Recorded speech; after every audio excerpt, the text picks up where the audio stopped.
Good afternoon, everyone, and welcome to the CMHC Awards Luncheon.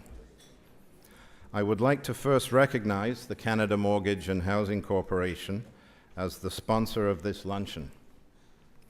Without the support of CMHC, this opportunity to commend and celebrate the important work of our peers would not be possible. Alors, un immense merci à la Société Canadienne d'Hypothèques et de Logement.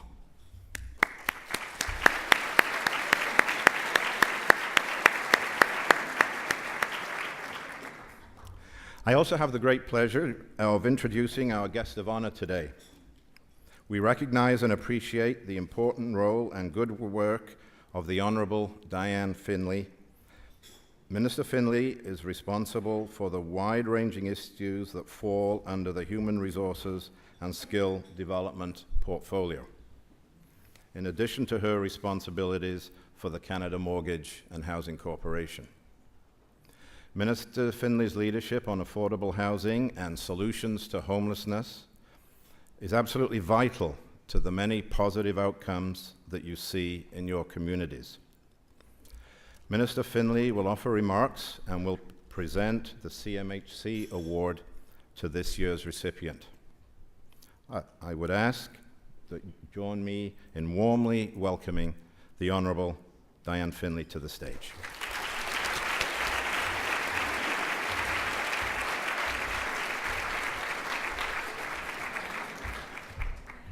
Alors, merci Phil, and good afternoon, everyone. Bonjour à tous. You know, it's a real pleasure to be here at the Canadian Housing and Renewal Association's 45th National Congress on Housing and Homelessness. Now, as the Minister responsible for housing and homelessness for Canada, let me begin by thanking all of you for the great work that your organization and your members do to deliver affordable housing solutions and to reduce homelessness. Please give yourselves all a hand.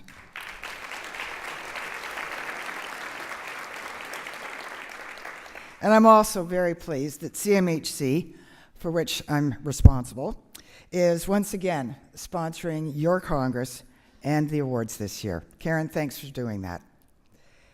You know, your organization, your efforts really do contribute to Canada's economic and social well-being, to making our communities better places to live, to work, and to grow. Je suis enchantée de me joindre à vous aussi tôt après que mon collègue, le ministre Jim Flaherty, a déposé le 8e budget de notre gouvernement. Comme vous le savez, le budget comportait des annonces importantes reliées au logement et la lutte contre l'itinérance. I'm especially pleased to be joining you today so soon after my colleague, Minister Flaherty, tabled our government's 8th budget, which, as you know, included some very important announcements for housing and homelessness. Economic Action Plan 2013 is a stay-the-course budget, which focuses on creating jobs, growth, and long-term prosperity while keeping taxes low for families and businesses and still balancing the budget by 2015. In an uncertain global economic climate, maintaining a sound fiscal position is the most important contribution that we can make as a government to bolster the economy and growth. In fact, throughout the life of this government, we've never strayed from our commitment to strengthen the economy for all Canadians. Nor have we lost focus on what Canadians value most: their families, the safety of our streets and communities, their pride in being a citizen of this country, and of course, their personal financial security. We also recognize that safe, affordable housing is important to Canadian families. And we share in your efforts to provide a hand up for those in need so that vulnerable Canadians can become self-sufficient and participate fully in their communities.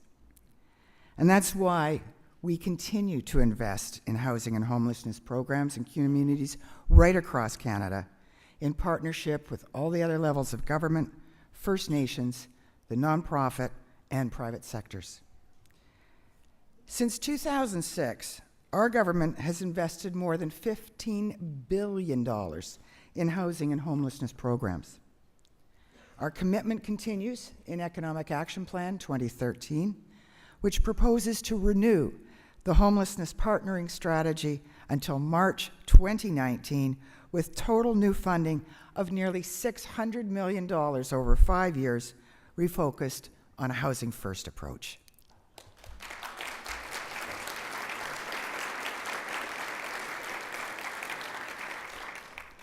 Now, before I get into defining housing first, let me tell you a favorite story of mine to really explain the concept. A local shopkeeper had been running a small business for years. He was the only shop in town.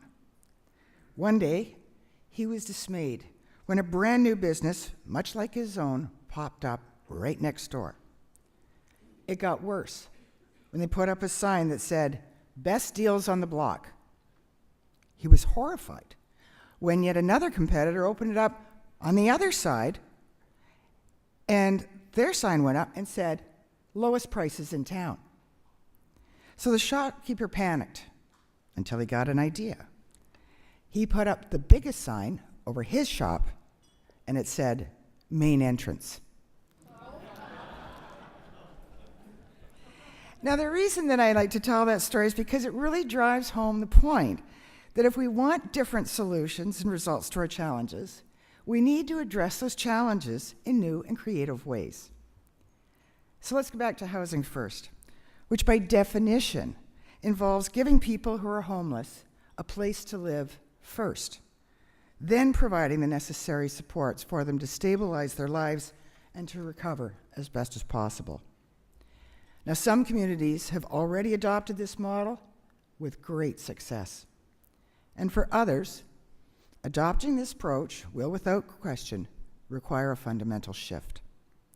But make no mistake, our intention is to stop simply managing the problem and start actively reducing homelessness. Now, this will mean refocusing funding on programs that target the chronically and episodic homeless. Community plans and programs funded will need to be evidence-based, they'll need to be ambitious, and they'll need to have measurable outcomes. And it will require stepping up our collective game on improving data and measurement, because frankly, ladies and gentlemen, we can't fix or reduce what we can't measure. We recognize that this approach may be challenging for some smaller communities, and we'll be working with the largest communities first. Over the coming months, my department will work with all partners to discuss transitioning to this new approach. Now, moving on to other important aspects, Economic Action Plan 2013 also proposes to extend the investment in affordable housing to 2019 with additional federal funding of $1.25 billion, that's billion with a B, over 5 years. The investment in affordable housing is a collaborative effort with the provinces and territories aimed at reducing the number of Canadians in housing need. The provinces and territories will continue to match federal funding, and they'll continue to have flexibility to design and deliver affordable housing programs that address local needs and local priorities. Building safe and strong communities requires many hands and partnership at all levels. And that's why I'm so pleased to be joining you today in recognizing a true leader in the affordable housing field, this year's recipient of the CMHC Award for Outstanding Contribution to Affordable Housing, Mr. Len Sims.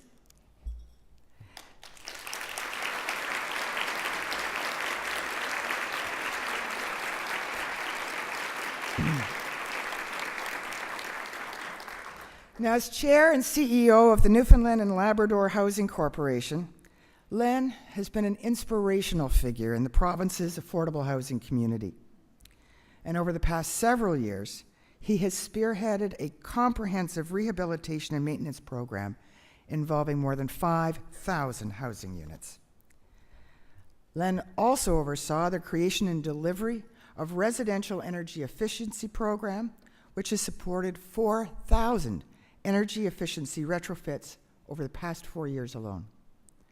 And through an innovative partnership with Choices for Youth Agency, he helped at-risk youth in St. John's acquire some practical skills insulating basements in social housing units.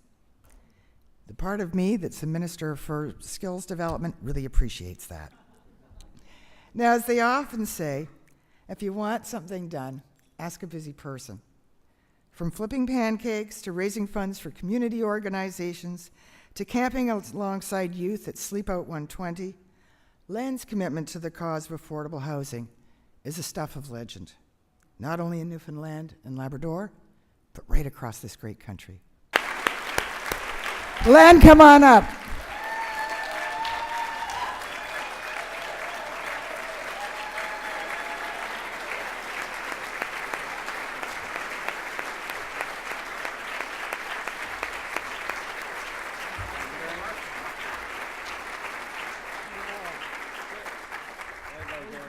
Somebody over here and Yep. take a photo.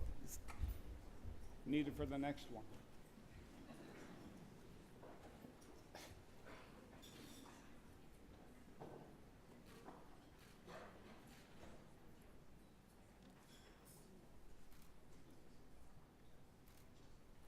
You know, Len, I know that those pictures and this award is focused on your work, your day job.